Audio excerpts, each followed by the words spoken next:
Why are you sacrificing with basis? I'm gonna kill you for My erectile is not dysfunctional. Let's use our president, for example. Maybe over 10,000 kilometers away from South Africa. Conspiracy theorists. I can open the door for you to join the Illuminati. Good evening, everyone.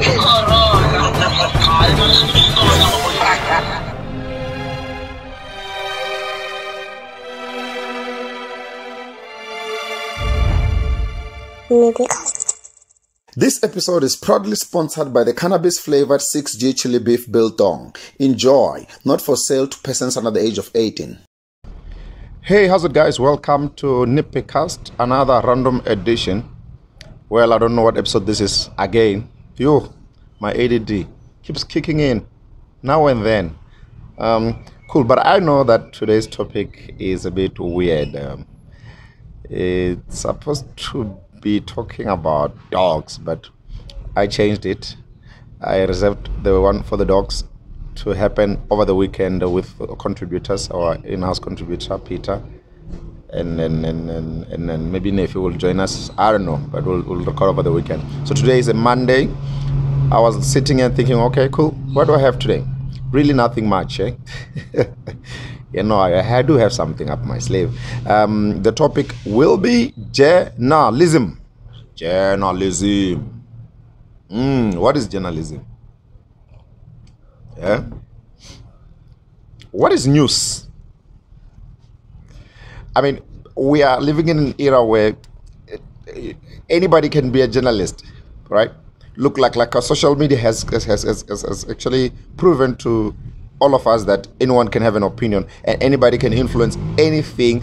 They can wake up tomorrow and say so and so did this, and everybody will be like, yeah, we knew it.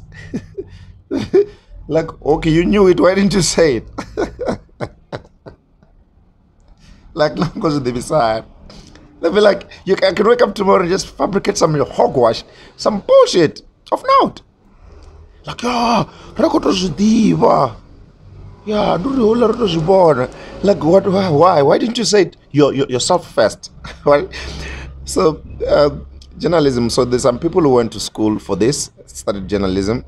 I've got some friends, I mean, in the media space that went to journalism classes or whatever. They've got diplomas and degrees on that, right?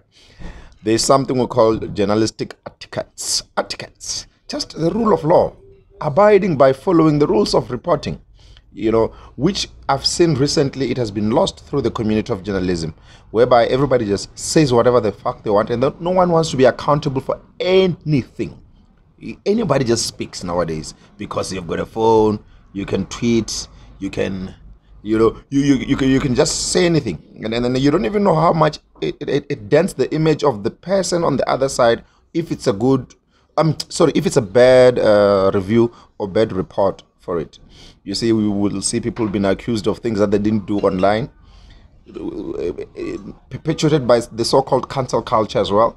The cancel culture has actually even cancelled a whole lot of people, and it only works for the females. It doesn't work for the guys, because I mean, I just saw a chick tapping Busta Rhymes' ass the other day. No one said anything, but if it was Busta Rhymes tapping that chick's ass, in the beginning, they were going to be calling a cancel culture on his fucking ass. The Me Too movement will start now. Like, yeah, let's cancel his songs all over the world. We don't want to hear him rhyme anymore. No, he tapped somebody's ass.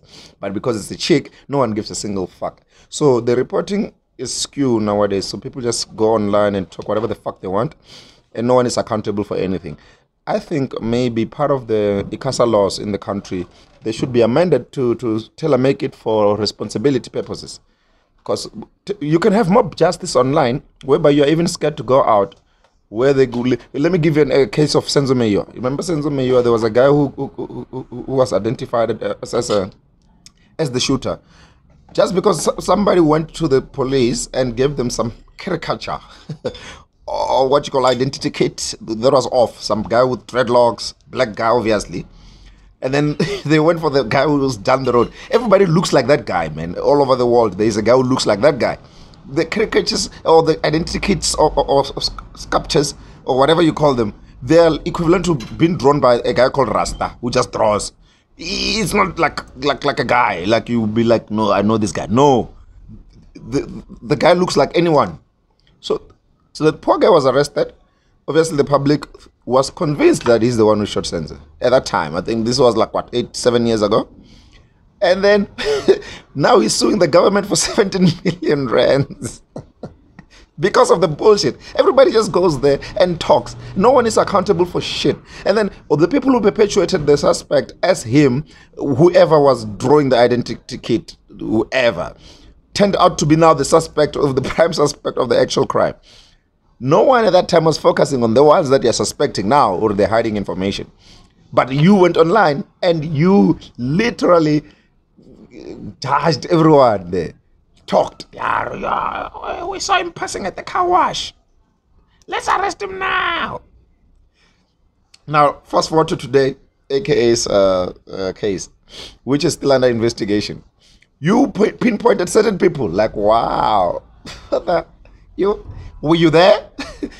Do you have any sort of slight evidence for it? Not even a lot of evidence, just something. Show me a guy sending an SMS to the hitman to say, you're gonna find him at that restaurant, go shoot him now. Actually, send me a POP, proof of payment, some shit, convince me, damn it. Journalism of today is compromised, because even back in the day, most journalists would literally go research the story and then come with concrete evidence, which what you call investigative journalism, I think. I don't know if those are separate departments in the field, but they would go there and come back with facts.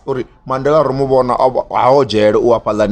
you know, like we saw the guy. They even take pictures. Like today, you just sit in front of your fucking laptop or computer or phone, type whatever the fuck you want, and you call it a story. You call it, and you're not even accountable for shit. You report wrong things. You just talk shit. Like Jesus. Do you even go to school? Just now, I was actually telling this other one, I don't know who the person is. There's some page there called the South African what. It's like some sort of a online newspaper. So they were also going back to AKS thing. They were actually, in this case, they were talking about, it was what? The access to the memorial service on Friday. So, obviously, as an events guy, every single show, you need to make sure that everyone is safe that walks in there and walks out, right? So you have meetings and meetings, but obviously in the case of a funeral, it's a quick type of vibe. You don't have a lot of time, but you don't have to have like emergency services and then ambulances, safety, security guards, and we call it JOC, like a joint operation committee type of vibe, where we discuss how we're gonna exit this hall if the fire starts at this angle, sitting plan and all those semantics. But somebody who was reporting for that media, what you call it, the South African something, just look it up, it's there. Somebody said AKA's, the tickets to AKA's memorial are sold out. I was like, wow, are you really gonna put it like that? Are you really gonna like sold out? Who has bought tickets to a fucking funeral? Really? Are you really gonna give the impression to the public that they are selling tickets to his memorial? For real? Sold out? Can you rather pick up a better word? If your journalism etiquette allow you so, at least come on now. Rather say they've ran out. They were free. The reason why they did the tickets is because they want to control the number of people who are in the hall. It's not an F&B stadium where you can take 90,000 people. It's a small convention center there by center where you can take a minimum number of people. So you don't want to have like a stampede type of vibe, because I mean, obviously he's a popular guy, or was a popular guy, may soul rest in peace, and then obviously he's gonna have a lot of friends who are coming through. Think of that ticket as an RSVP, but the fucking journalist guy there wrote sold out. Now people are starting to comment there.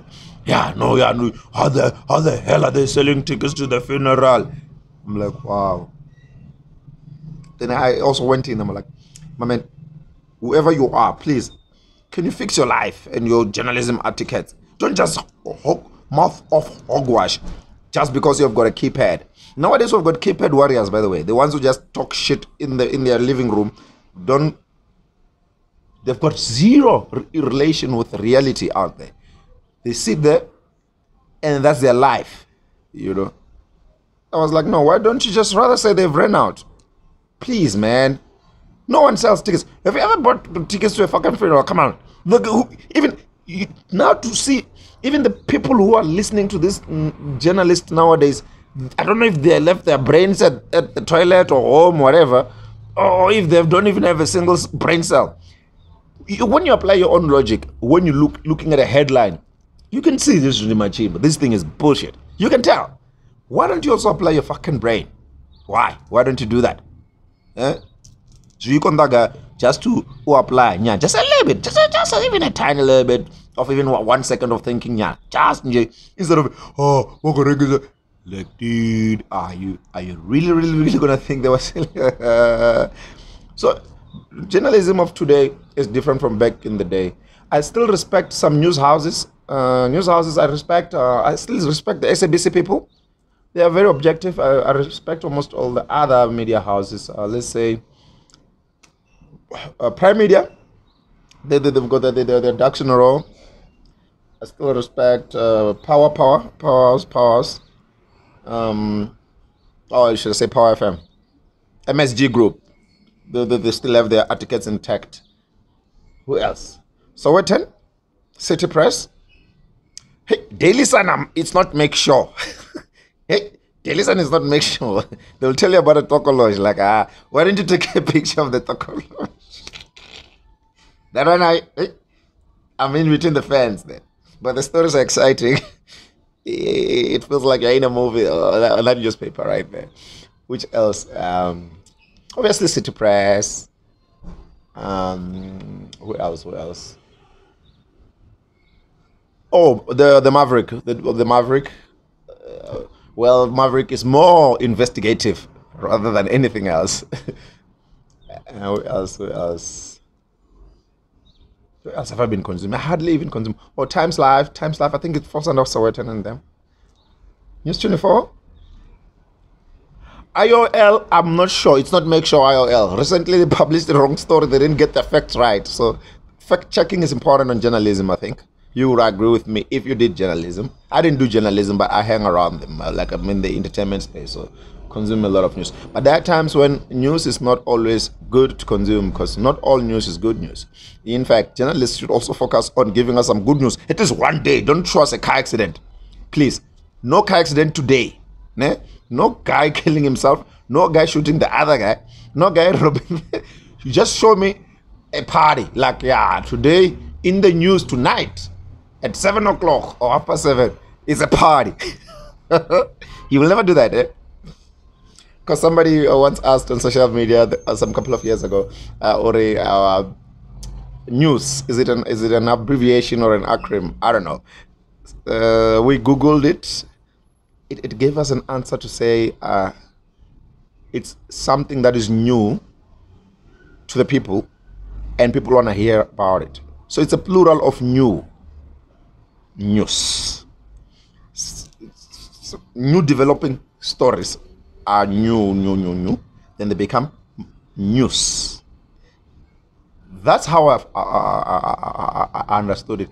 If you think I'm pulling this out of my ass, you can go look it up and then correct me and put it under comments runabout there. So this was NippyCast, the special edition of journalism.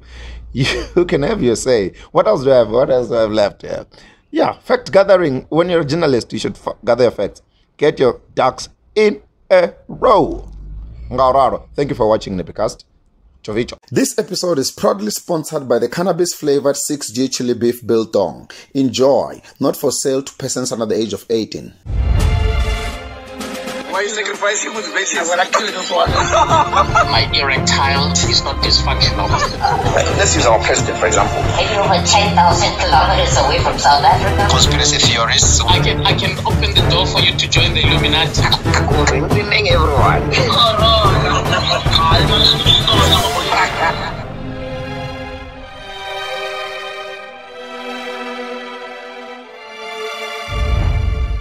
NippyCast.